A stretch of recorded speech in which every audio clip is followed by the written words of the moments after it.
Bonjour, bonjour, chers abonnés sur ma nouvelle chaîne, chers passionnés, amis des oiseaux, des canaris et des chardonnerets, encore une nouvelle vidéo sur Canaries du 28. Et qui dit nouvelle vidéo, dit nouveau sujet. Aujourd'hui, nous allons aborder en fait le sujet de la salmonellose chez les oiseaux. Donc voilà, vous étiez nombreux à me poser des questions sur les commentaires ou sur la messagerie, sur vos cas de cette année en tout cas, sur les cas de la salmonelle chez les jeunes bébés, chez les bébés canaris ou chardonnerets. Et donc du coup, je vous ai donné des réponses en fonction des éléments que vous m'avez reportés. Donc encore une fois, cette maladie ou cette infection, c'est difficile à diagnostiquer sans avoir un microscope et sans avoir les fientes de l'oiseau concerné. Donc voilà, comme je vous ai expliqué à ceux que j'ai répondu, en tout cas qui m'ont contacté pour ce sujet-là, je suis bien parti du fait que c'est la salmonellose, parce que moi, pour être sûr qu'il s'agit de ça et pas de la colibacillose, il me faut les fientes et que je les regarde sous microscope. Et j'en ai un microscope, c'est pas un problème. Donc du coup, voilà, donc vous étiez déjà nombreux qui m'avaient relancé sur ce sujet-là. Et moi, je comptais déjà le faire pendant la période de reproduction parce que c'est l'idéal pour sensibiliser les gens sur beaucoup de choses. C'est pas que cette maladie-là, vous allez voir que dans le cours d'anatomie, on va comprendre l'utilisation des antibiotiques aussi. Et c'est quoi le risque en fait sur le système, sur l'équilibre en fait de la flore intestinale chez les oiseaux et surtout pendant la période où nous avons des jeunes.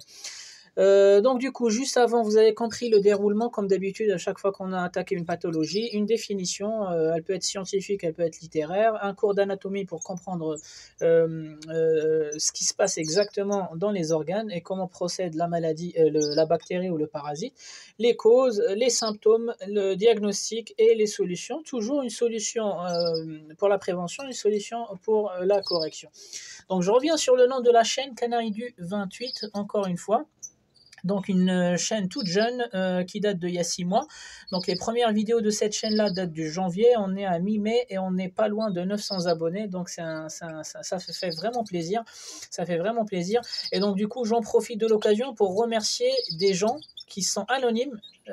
Et donc du coup, ça m'a fait super plaisir de voir des vidéos de cette chaîne-là défiler dans des groupes de réseaux sociaux, que ce soit WhatsApp, que ce soit Facebook. Donc sur plusieurs groupes de Facebook, des gens ont publié en fait nos vidéos. Ça me fait super plaisir. Et les vidéos ont été likées. Et donc du coup, je tiens sincèrement à remercier ces gens anonymes, ces personnes anonymes. Donc j'ai jamais remercié ce type de, enfin cette catégorie de personnes qui font de la bonne communication, pour la chaîne. Et donc aujourd'hui, je tiens à remercier ces gens-là. Ils vont se reconnaître, hein. Moi, je n'ai pas retenu en fait le nom de ces personnes-là sur les groupes, mais par contre, je tiens à remercier les gens qui ont fait ce pas-là et qui ont pas essayé, mais ils ont réussi à faire de la bonne communication pour cette chaîne-là. Encore une fois, merci à notre ami Jonathan qui encourage en fait cette chaîne-là, qui encourage aussi le contenu de cette chaîne-là. Voilà, c'est un ancien de YouTube aussi qui nous donne un coup de main. Et n'hésitez pas aussi, donc à votre tour, si vous pensez que les sujets sont intéressants, n'hésitez pas à faire la même chose, publier en fait la vidéo dans les réseaux sociaux qui vous intéressent. C'est toujours aussi encourageant. Donc voilà, concernant la chaîne, on va attaquer le sujet. Donc il s'agit de la salmonellose. Donc la maladie s'appelle la salmonellose des oiseaux. Elle existe aussi chez les autres animaux. Elle existe aussi chez les humains. Donc c'est juste pas ou presque pas la même bactérie, la catégorie de bactéries en fait qui intervient. Par exemple, entre les mammifères et les oiseaux, ce ne sont pas les mêmes catégories de la salmonella. C'est toujours la salmonella, donc la souche c'est la même, mais elle s'est adaptée à des corps qui sont mammifères ou des corps qui sont plutôt volailles. Donc c'est bien une bactérie, elle s'appelle la salmonella, qui va vivre ou qui va aller détruire en fait le système digestif dans peu de cas. Ce que vous ne savez pas, c'est dans la plupart des cas, dans la majorité des cas, cette bactérie va vivre tranquillement dans le système digestif pour en faire des oiseaux porteurs. Mais nous, on ne peut pas le savoir, ça ne se voit absolument pas sur les oiseaux. Pourquoi? Parce que le système immunitaire de l'oiseau concerné a appris à vivre avec cette bactérie en toute sérénité. Mais par contre, un oiseau qui est porteur, c'est toujours les mêmes risques. On a déjà vu ça dans les anciennes pathologies. Ça veut dire il peut rendre malade d'autres oiseaux qui peuvent être les petits du sujet concerné, comme ça peut être les voisins des cages à côté. Donc c'est juste important de respecter ce qu'on va voir tout à l'heure dans les solutions. Donc voilà, donc on va commencer par la définition de la salmonella. Donc la salmonella, c'est un groupe de bactéries. Donc c'est ce que je viens de vous expliquer. C'est pas une bactérie parce qu'elle existe sous plusieurs catégories. C'est tout un groupe de bactéries. Aujourd'hui, la science a prouvé qu'il y a plus de 2500 catégories de cette bactérie. Certaines ne vont toucher que des mammifères, d'autres qui vont toucher que des humains, d'autres qui vont toucher que des oiseaux.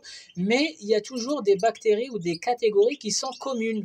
Une contamination d'humain-oiseau, je sais pas, oiseau-chat, etc. Donc ce sont des catégories qui peuvent toucher plusieurs vivants. Cette catégorie de bactéries qui va toucher spécialement les oiseaux, on les appelle en fait les grammes négatifs. Ça veut dire c'est des grammes qui sont nuisibles en fait au corps.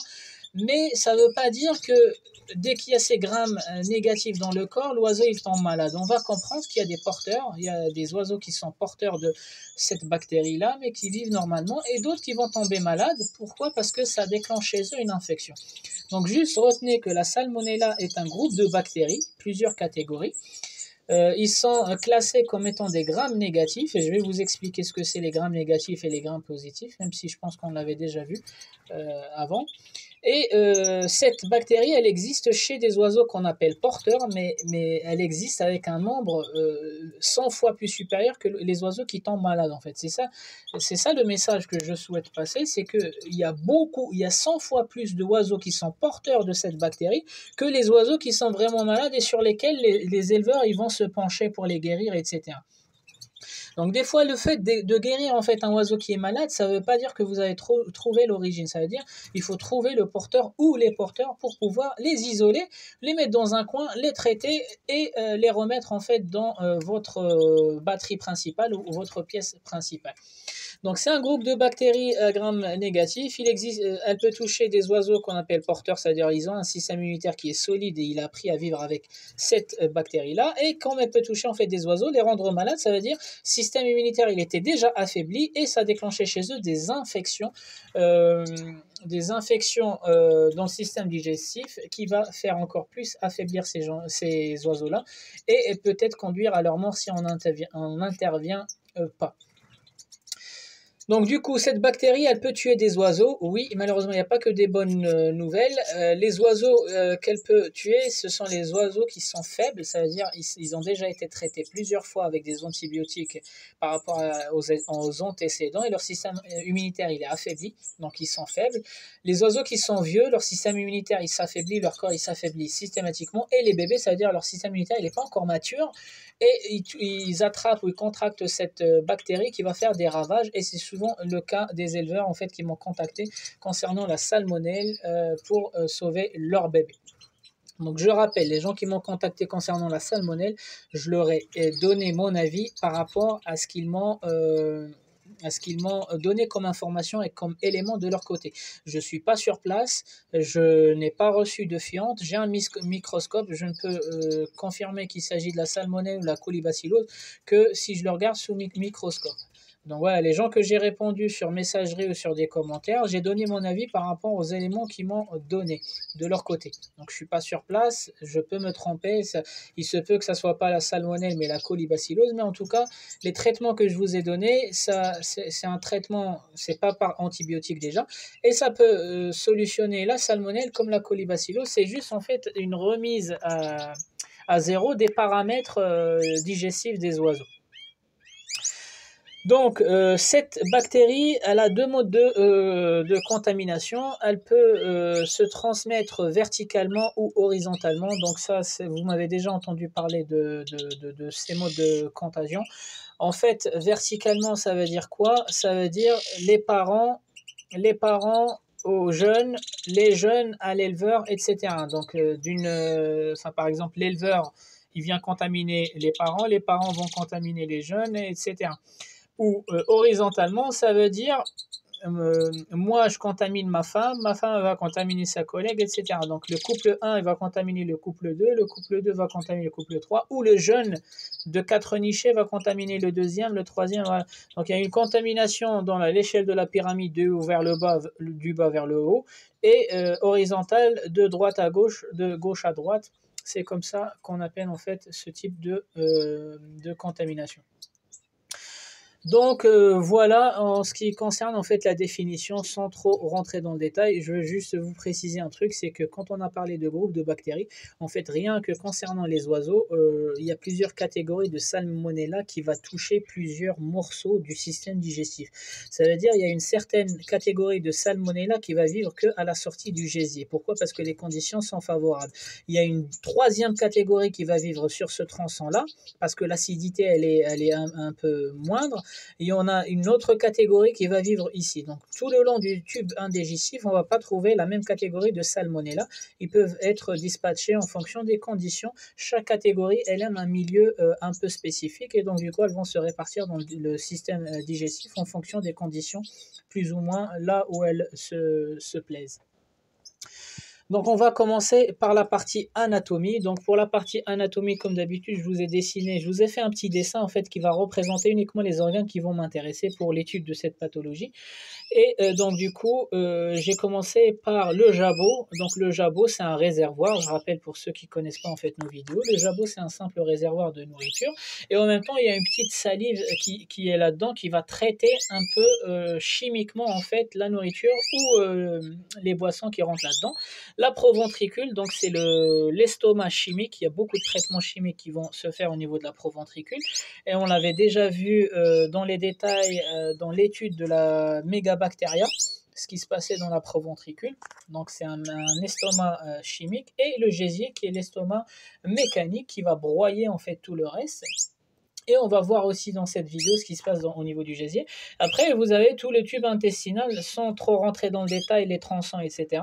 Juste pour vous expliquer que dans le tube intestinal des oiseaux, en fait, il y a beaucoup de bactéries. Il y a déjà ce qu'on appelle la flore intestinale. Vous avez déjà vu plusieurs éleveurs vous parler en fait d'un probiotique. Le probiotique, en fait, il va favoriser, il va maintenir un bon niveau de flore intestinale chez les oiseaux, surtout dans cette partie-là, après entre le gésier et la poche cloacale. À quoi servent en fait ces flores intestinales? Elles servent tout simplement en fait à améliorer le transit intestinal et la digestion, la synthèse des aliments, etc. Donc, dans le tube intestinal, il existe deux sortes de bactéries. Il existe la bactérie qu'on appelle le gram négatif, c'est-à-dire c'est un gram qui est nuisible au corps, et il existe aussi ce qu'on appelle les grammes positifs. Ce sont des bactéries qui sont bonnes pour le corps. Type les E. coli, par exemple, les E. coli, les Escherichia coli, sans rentrer trop dans les spécificités parce qu'on risque de perdre du monde. Les Escherichia coli, par exemple, elles sont à gram positif. Pourquoi? Parce qu'il les faut pour une meilleure digestion. Les corps qui ne contiennent pas en fait les Escherichia coli, c'est des oiseaux qui vont développer en fait un transit intestinal vraiment mal réglé, et ils auront toujours des douleurs pour assimiler, décomposer les aliments. Donc voilà concernant en fait rapidement l'architecture en fait du tube intestinal. Donc ce que je voulais là où je voulais en venir, c'est que dans le tube intestinal, il va y avoir des plus et des moins. Donc les plus, ce sont les grammes positifs, des bonnes bactéries, et les moins, ce sont des grammes négatifs. Et donc c'est normal de trouver des grammes négatifs. C'est ce qu'on appelle les porteurs. La plupart de nos oiseaux, ils sont porteurs de beaucoup de bactéries. Par contre, qu'est-ce qui fait qu'ils ne tombent pas malades? En fait, c'est que le système immunitaire, il parvient en fait à les maintenir en population, il parvient à les stagner en faible population pour pas qu'elles prennent le dessus sur le système digestif. Donc du coup, je vais juste vous expliquer ce qui se passe quand la bactérie, elle va rentrer dans le corps de l'oiseau. Donc déjà, cette bactérie qu'on appelle la salmonella, autrement dit, en fait, en langage populaire chez les éleveurs, ils l'appellent aussi l'ennemi amical. L'ennemi amical, ça veut dire quoi? Ça veut dire que amicale, c'est qu'elle se trouve déjà ici. Elle se trouve chez les oiseaux, mais à faible quantité, à faible dose. Mais ennemie, pourquoi? Parce qu'elle peut vite se transformer en mauvaise bactérie en déclenchant des infections chez l'oiseau qui va mourir très rapidement. Pourquoi elle peut se transformer? C'est quand les conditions sont favorables à ce déséquilibre de biotope. C'est ce qu'on a déjà vu sur la plupart des pathologies bactériennes dans cette chaîne-là. Donc, ce qu'il faut retenir, c'est dans le tube intestinal des oiseaux, il y a des grains positifs, des grains négatifs. Les grains positifs, c'est ce qu'on appelle la flore intestinale, tout bénéf pour la digestion. Les grains positifs sont des bactéries qui ne dérangent pas, tant qu'elles sont à faible dose, elles ne vont pas déranger en fait le transit intestinal et les fonctions vitales des autres organes internes de l'oiseau. Donc la bactérie Salmonella, en fait, quand elle n'existe pas dans le tube intestinal, elle va rentrer pour la première fois. En fait, quand elle va rentrer, elle va tuer directement les cellules du corps. Pourquoi? C'est pas pour le plaisir, en fait, elle va tuer les cellules du corps pour se procurer de la nourriture. C'est ainsi qu'elle va envahir en fait le corps. C'est exactement le même mode de transmission que la coccidiose qu'on avait vu. C'était un parasite, c'est pareil. Le parasite ou la bactérie va pas s'attaquer au corps pour le plaisir. Il va s'attaquer au corps, c'est pour se reproduire, c'est pour trouver une source de nourriture en créant des dommages derrière. Donc, soit ils vont détériorer le système digestif, soit ils vont s'attaquer aux parois, soit ils vont s'attaquer à des organes qui sont vitaux. Mais en règle générale, quand la salmonella, elle rentre en fait dans le tube digestif, il y a souvent ce qu'on appelle un match nul entre le système immunitaire et cette bactérie-là. Il y a ce qu'on appelle un match nul quand il s'agit en fait d'un oiseau finalement porteur. Et il y a ce qu'on appelle une infection quand il s'agit d'un oiseau malade. Donc vous avez vu en fait quand il y a un équilibre entre cette bactérie et le système immunitaire, l'oiseau il sera porteur de cette bactérie. Il faut quand même le traiter pour supprimer cette bactérie-là. Et surtout supprimer le risque de contamination verticale et horizontale dont on a parlé. Et quand la bactérie elle rentre dans le corps alors que le corps il est déjà affaibli, ça va se traduire par une infection. Et là tout de suite il faudra réagir pour sauver en fait vos jeunes de la nicher ou les parents qui sont malades. Donc tout simplement, elle est due à quoi la salmonella? En fait, c'est une bactérie qui va se retrouver en fait dans les aliments qu'on offre à nos oiseaux. Donc type nourriture, eau, hygiène aussi. Donc quand je parle d'hygiène, je parle du matériel. Elle peut exister dans la pâtée. Donc ceux qui utilisent la pâtée industrielle, vous n'avez pas ce risque-là. Donc la pâtée industrielle, il ne faut pas la laisser plus que 24 heures. Tous les jours, il faut la changer parce qu'il y a des conservateurs. Et il y a des produits qui vont éviter que la pâtée pourrisse tant qu'elle est dans son emballage. Et tant qu'on la mette en fait dans un endroit pas humide et pas trop chaud. Les gens qui utilisent en fait la pâtée maison, ça c'est bien pour les oiseaux. Par contre, faites attention à la conservation de cette pâtée-là. Ça peut attirer la salmonelle beaucoup plus facilement. Donc la majorité des cas de contamination chez les oiseaux en fait se font par la pâtée, par les fruits, par les légumes.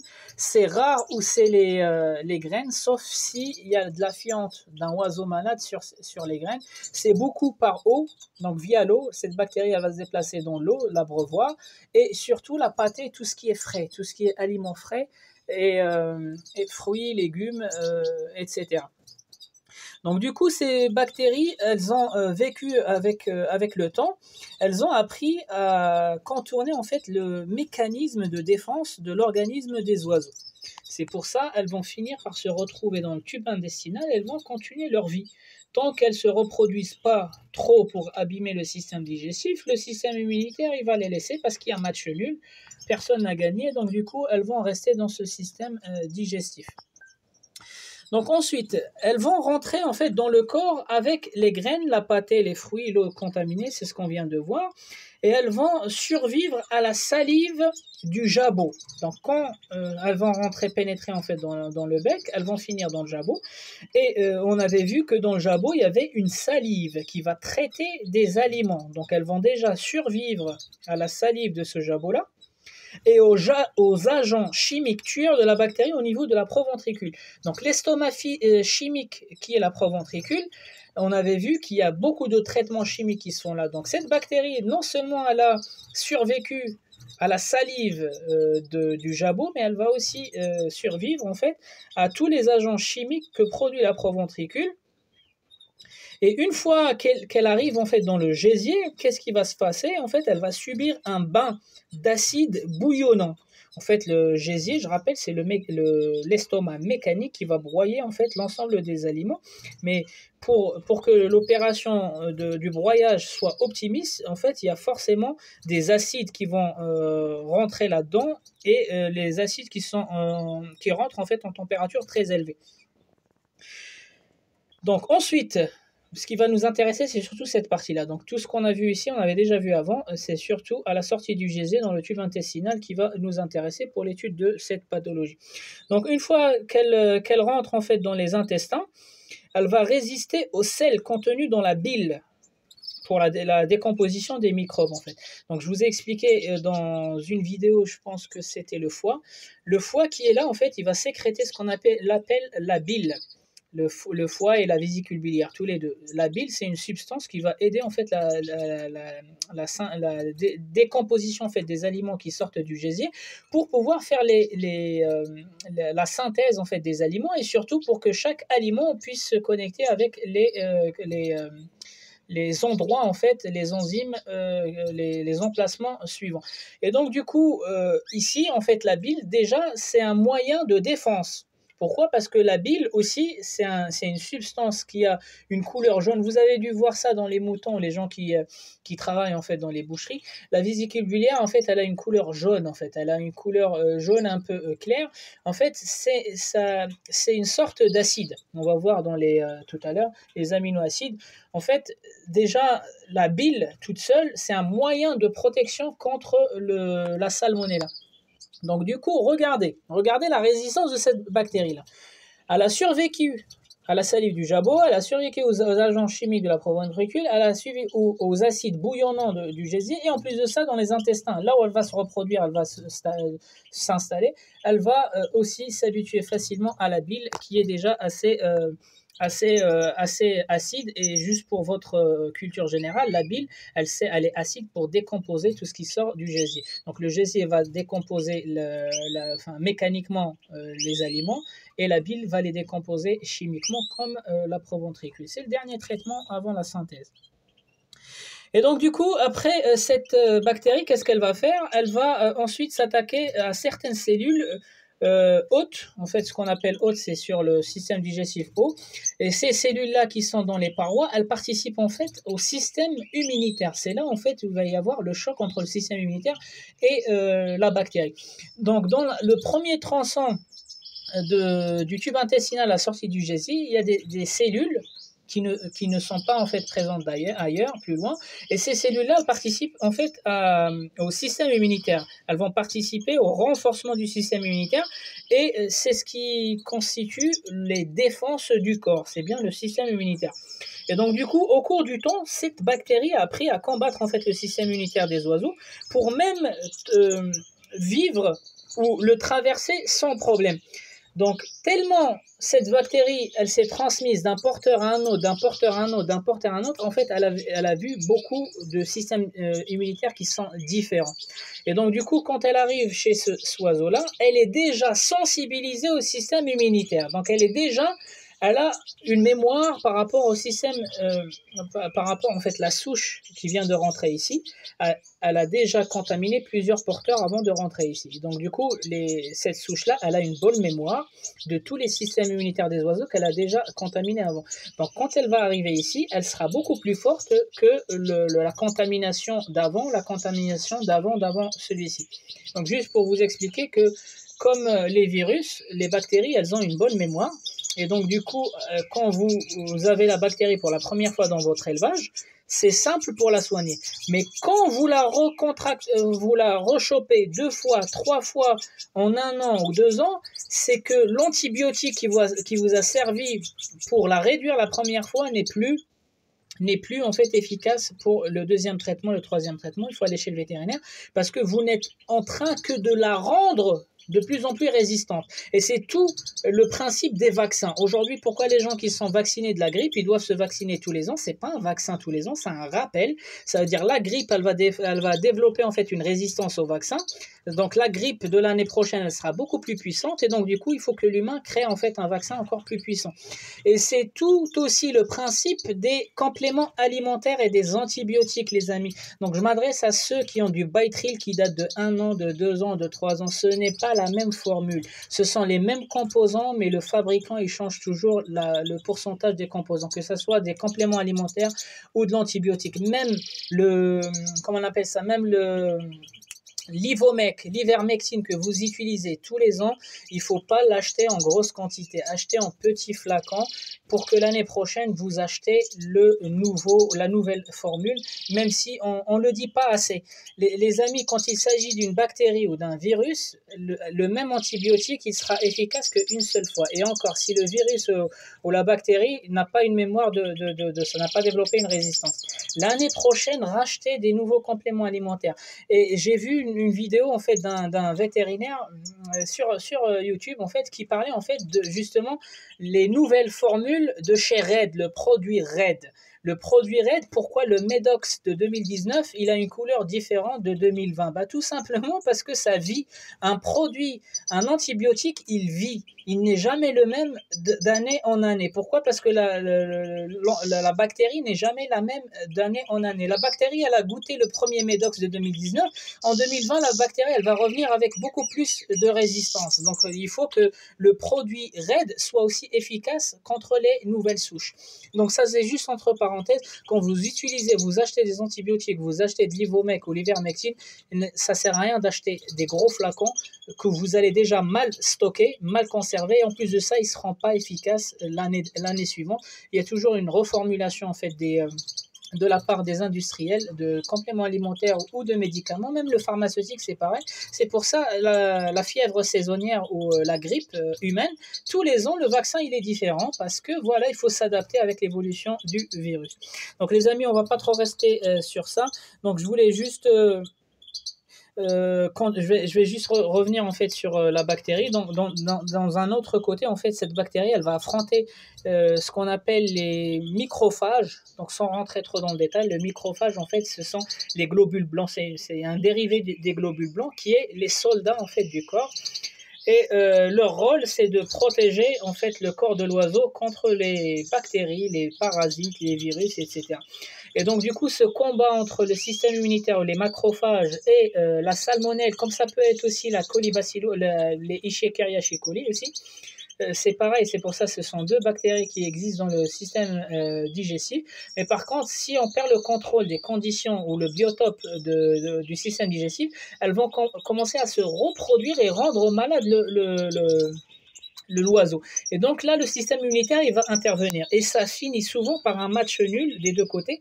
Et ça finit par nous faire des oiseaux porteurs dans l'élevage.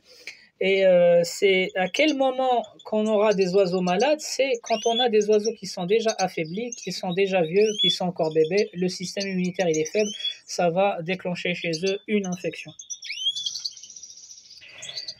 Donc du coup, je vous ai aussi fait un petit rappel rapidement sur l'utilisation des antibiotiques. Ça me pose aucun problème. On va juste continuer la vidéo avec le chapitre suivant, la partie suivante.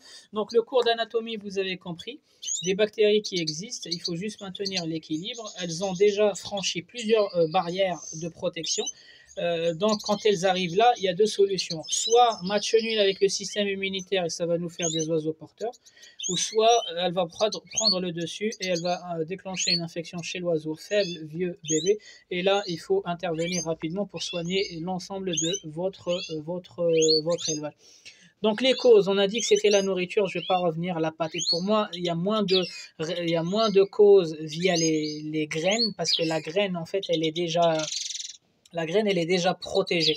Donc du coup, à moins qu'il y ait de la fiente sur la graine, oui, mais c'est plus des contaminations via de la nourriture qui est fraîche. La pâtée qui est fraîche, les fruits, les légumes, la verdure, etc. Les causes aussi, on peut choper cette bactérie dans l'élevage en introduisant un oiseau porteur. L'hygiène aussi, savoir que c'est une bactérie, donc avec l'eau de Javel, il faut désinfecter une fois par semaine votre matériel. Moi, comme je fais une fois par semaine les grilles de fond. Le stress aussi, le stress, il peut infecter en fait l'oiseau déjà.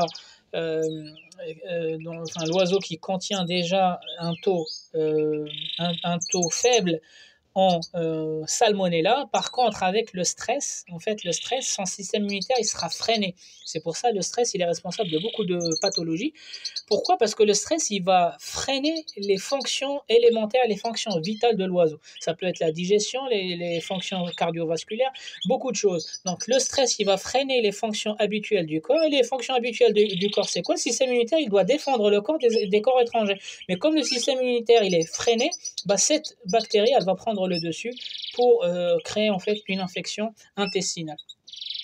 Donc les symptômes, comment reconnaître en fait cette maladie? Donc moi, encore une fois, tant que j'ai pas les fientes et que je les regarde pas sous microscope parce qu'elles ont une forme, et elles ont une forme en fait qui se rapproche un peu de la mégabactéria, sauf qu'ils sont un peu plus petits que la mégabactéria. Et ils ont en fait des filaments. Ils ont un peu de filaments et les filaments ils sont très noirs. Donc au microscope, je vais en fait, j'ai un ami qui a un microscope numérique qu'on peut connecter à l'ordinateur. Et donc, du coup, je pense qu'un de ces quatre, je vais lui demander qu'il me prête en fait son microscope pour vous montrer en fait comment reconnaître la mégabactérie, la coccidie, la salmonelle. Voilà, à partir en fait d'une vue microscopique. Il y a certaines bactéries ou certains parasites, c'est très simple de les reconnaître sous microscope. Au pire, n'hésitez pas à aller dans les laboratoires pour faire analyser vos fientes. Donc du coup, les symptômes, juste ce que je voulais dire, c'est que la salmonelle, elle ressemble à la colibacillose. En termes de cause et en termes de symptômes, ça se ressemble. Donc le seul moyen de savoir si c'est la salmonelle ou la colibacillose, en fait, ce sont deux bactéries qui existent ici, les Escherichia coli ou la salmonelle. Donc comme ce sont les mêmes bactéries qui vivent dans les mêmes tronçons intestinaux, ou intestinales, en fait, elles ont quasiment les mêmes causes, les mêmes symptômes et le même diagnostic. Et c'est des bactéries, donc le même antibiotique. Il y a juste un truc qui est large. Moi, je vous conseille soit d'aller chez le vétérinaire qui va vous donner un truc spécifique qui concerne les volailles, parce que les volailles, ils développent beaucoup. Les canaris, les chardonnerets, il y a beaucoup moins de cas que par rapport aux volailles. Les éleveurs à grande échelle de volailles rencontrent souvent ça. Et le vétérinaire, il va juste vous doser, en fait, en fonction de la taille de vos oiseaux. Les amicocides, donc je ne vais pas donner les noms, encore une fois, j'arrête de donner les noms de médicaments.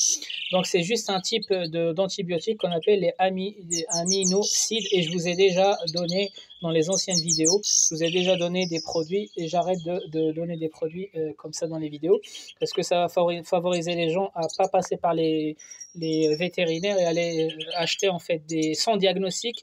Moi, ce qui me dérange, c'est pas l'utilisation des antibiotiques. Vous pouvez utiliser les antibiotiques vous-même si vous êtes sûr du diagnostic. Mais le problème, c'est qu'en faisant des diagnostics faux ou des mauvais diagnostics, vous allez administrer en fait des antibiotiques qui sont très puissants. Et je vais vous expliquer qu'est-ce que vous risquez. Donc les symptômes, c'est que l'oiseau qui est malade, surtout les bébés, on le voit, ils restent au nid, ils ont en fait une diarrhée liquide. Ils ont beaucoup de fientes qui sont très liquides dans le nid, ça va mouiller le ventre de la maman, ils ont des plumes ébouriffées, ils ont des paupières enfermées, à moitié endormies, en fait, ils n'arrivent même pas à ouvrir leurs yeux, ils ont les fientes de couleur, dans le nid, vous allez avoir du mal, mais si vous mettez une feuille blanche sous le nid, vous allez voir pour les fientes qui vont sortir du nid, soit elles sont vertes, soit elles sont jaunes et très très liquides. Les parents qui sont malades, ils ont tendance à boire régulièrement. Et donc du coup, quand ils sont malades, ils sont faibles, ils vont se faire approcher, ils vont se laisser approcher parce qu'ils n'ont plus la force de fuir, etc. Donc le meilleur diagnostic pour moi quand il s'agit de la salmonelle ou la colibacillose, c'est de faire une analyse des fientes qui coûte 35 € dans n'importe quel laboratoire. Et vous avez les résultats 4 jours. Donc je vous ai déjà donné les prix. Les prix que je vous donne, ce sont les prix que moi j'ai soit avec Labofarm. Donc vous allez sur internet Labofarm, vous achetez un test vous mettez des fientes dans une pochette et vous les envoyez à Labofarm. Ils vont vous donner les résultats sous 4 jours à partir de la réception, ou sinon vous allez dans un laboratoire vétérinaire et ils font le prélèvement, sauf que ça va vous coûter un peu plus cher. Les solutions, la prévention, c'est de l'hygiène les amis, l'hygiène du matériel, l'hygiène de la salle d'élevage, l'hygiène de la nourriture, la pâtée fraîche, faut pas la laisser plus d'une demi-journée, la pâtée industrielle, faut pas la laisser plus de 24 heures, lavez-vous les mains les amis, parce que ça touche les bébés, souvent les microbes ils viennent des gens qui ont beaucoup d'animaux, ils ont des chats, ils ont ils ont des chats, ils ont des chiens, ils ont je sais pas, d'autres animaux, ils touchent en fait tous les animaux sans se laver les mains entre eux.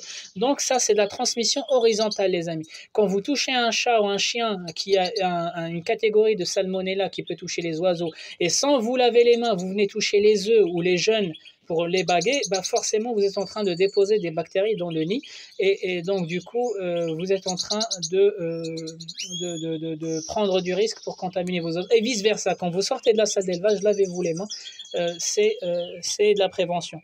La correction, ce sont des antibiotiques à passer par un vétérinaire. La catégorie des antibiotiques, c'est de l'acide, encore une fois.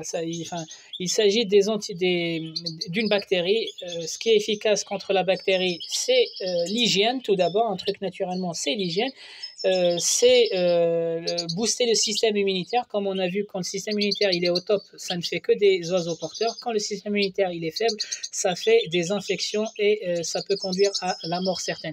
Donc n'oubliez pas de booster le système immunitaire en fonction. Ceux qui vont utiliser la méthode naturelle, n'oubliez pas de booster le système immunitaire. Encore une fois, je vous donne l'ail, l'oignon, l'origan, le thym, le citron, tout ça, ça purifie, c'est énorme. En fait, il y a tellement de choses dans la cuisine qu'on peut utiliser facilement 1000 fois mieux que les antibiotiques. Maintenant, il faut le faire. C'est bien de nous demander des questions. Naturellement, qu'est-ce qu'on peut utiliser? C'est quoi les pourcentages, machin? Revenez voir les pourcentages que j'ai donnés dans les commentaires pour vous faire soit votre mélange de blanchiment, soit pour booster le système immunitaire. Pour ceux qui n'ont pas le temps, moi, personnellement, j'utilise les compléments alimentaires qui ont déjà fait leur preuve.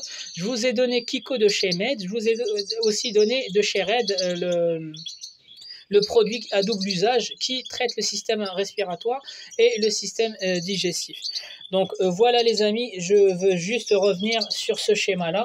Quand vous administrez en fait un antibiotique. Donc comme je vous expliquais, il y a des bonnes bactéries, des mauvaises bactéries dans le tube intestinal. Quand vous allez utiliser par exemple le Bactrim, les gens qui sont abonnés au Bactrim, à chaque fois qu'il y a un oiseau qui va, un truc qui va pas, ils vont administrer de Bactrim. Avant, c'est ce qu'on faisait. Il n'y avait pas les moyens d'information, on n'était pas sensibilisé, etc. Effectivement, le Bactrim, on le mettait... à chaque fois qu'on sentait que les oiseaux ils avaient un coup de fatigue. Aujourd'hui, en fait, c'est scientifiquement prouvé. Quand on administre en fait du Bactrim chez les oiseaux, on est en train de tuer toutes les bactéries, les amis. On est en train de tuer les grammes positifs et les grammes négatifs. Hop. Le problème, c'est que si c'est que ça va. Si on a vidé le tube digestif des grammes positifs et des grammes négatifs, il suffit juste de remettre un probiotique pour pouvoir remettre la bonne flore intestinale.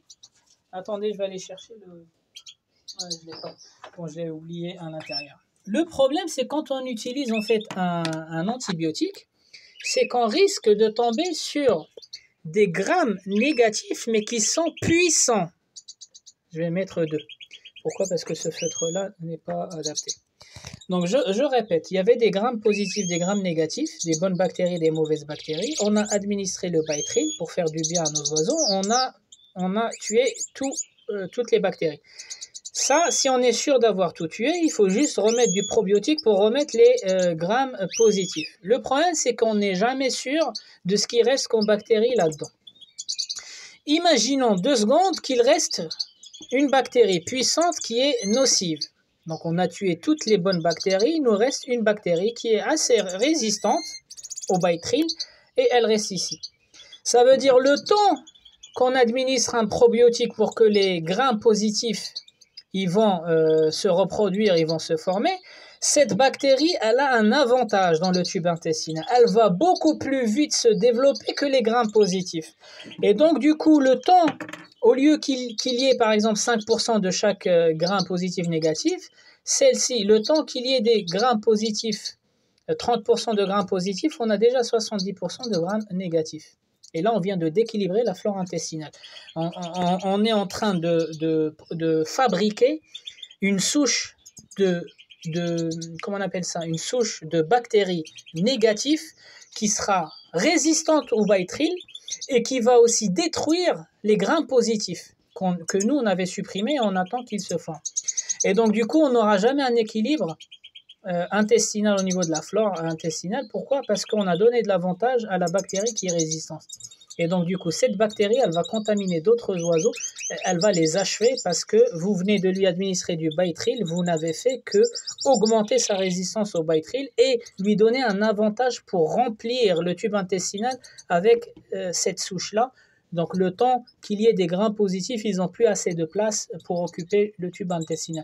Donc, il fallait absolument que je vous sensibilise, par exemple, à l'administration des antibiotiques. L'antibiotique, ça se fait auprès d'un vétérinaire. Si vous avez de l'expérience, vous pouvez comprendre tout ça. Vous n'avez rien appris par rapport à ce que vous connaissez. Si vous n'avez pas de l'expérience, n'allez pas dans la précipitation, n'allez pas administrer un antibiotique sans connaître tous les autres éléments, sans connaître en fait ce que vous risquez, les risques engendrés par l'administration de l'antibiotique. Sans compter qu'à chaque administration d'un antibiotique chimique puissant, vous êtes en train d'affaiblir le système immunitaire. Le système immunitaire, il ne fait pas de boulot. À force d'être au chômage, à un moment donné, quand il y aura vraiment une bactérie, il y a vraiment un danger dans le corps, le système immunitaire, il va compter sur l'administration, en fait, l'apport supplémentaire à l'administration de l'antibiotique parce qu'il est devenu flemmard. Le système immunitaire, à force de ne pas travailler, à force de ne pas travailler sa mémoire comme la bactérie, il va devenir flemmard, un simple chômeur.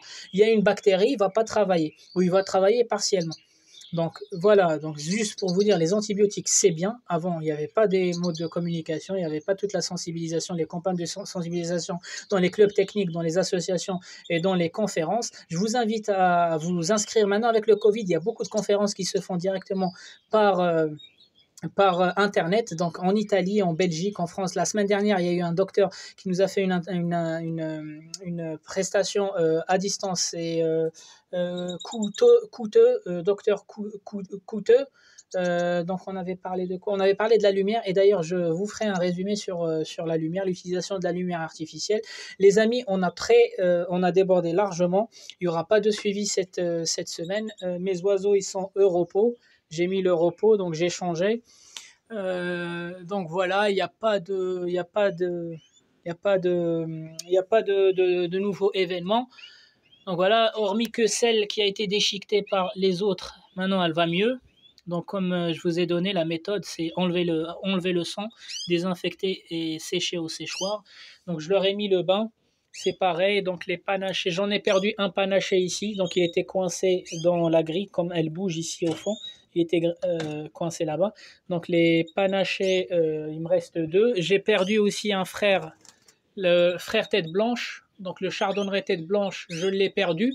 Donc il est mort du jour au lendemain, donc je l'ai trouvé mort dans le nid. Donc je ne sais pas, est-ce que c'est la maman qui l'a piqué. En tout cas, il n'avait aucune séquelle. Il n'avait rien dans le ventre. Donc la veille, il n'avait rien. Donc du jour au lendemain, il était mort. Et ici, j'ai celui-ci, en fait, c'est un porteur, c'est un classique aussi, tête blanche, porteur, il est né en décalage. Donc lui, il est sorti trop vite, en fait. Donc lui, il est sorti du nid, il est sorti du nid, ça fait déjà 3 jours, il vit en bas. Donc ses parents, ils le nourrissent, il n'a pas froid, ça va. Donc sinon, ici, j'ai les opales avec le satiné, encore des classiques porteurs d'opales qui vont sortir. Il y en a 3 qui sont fécondés. Ici, elle couvre des œufs de canaries, mais aucun qui est fécondé. Ici, il n'y a rien. Ici, j'attends. Et dans les chardonnerets, je n'ai aucun qui doit pondre. Donc, c'est à leur rythme. J'ai juste la satinée qui est en train de couver des œufs de plastique. Sinon, ce que j'attends, c'est toujours les panachés. J'attends toujours la gorge blanche qui a construit son nid et rien du tout. Ici, elle m'avait déjà fait 2 fois avec le panaché, donc j'attends des brins pastels. Ici, elle m'avait fait une première fois une excellente tournée au début. La deuxième tournée, elle n'était pas fécondée.